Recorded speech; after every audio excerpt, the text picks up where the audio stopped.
স্বতন্ত্র প্রার্থীরা পেয়েছেন 92টি আসন। নওয়াজ শরীফের পিএমএল পেয়েছেন, পিপিপি পেয়েছেন দলীয় প্রতীক ক্রিকেট ব্যাটকে নিষিদ্ধ করাই ও 44 আসনে নির্বাচনের ফল ঘোষণা বাকি।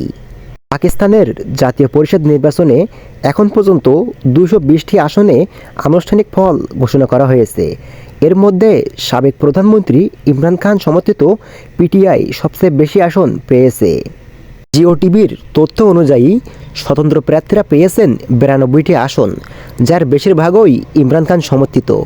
নওয়াজ শরীফের পিএমএল পেয়েছেন 62টি আসন, আর এক প্রতিদ্বন্দ্বী পিপিপি পেয়েছেন 50টি আসন।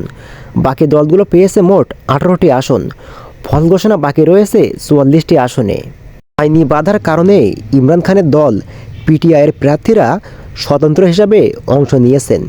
দেশটির নির্বাচন কমিশন তাদের দলীয় প্রতীক ক্রিকেট ব্যাটকে নিষিদ্ধ করায় একজন প্রার্থী ভিন্ন ভিন্ন প্রতীকে ভোটে লড়ছেন। দল এককভাবে সরকার গঠন করতে চাইলে এবার 134টি আসনে জিততে হবে। তবে বিশ্লেষকরা বলছেন, পাকিস্তানে এবার কোনো দল নিরঙ্কুশ সংখ্যাগরিষ্ঠতা নাও পেতে পারে।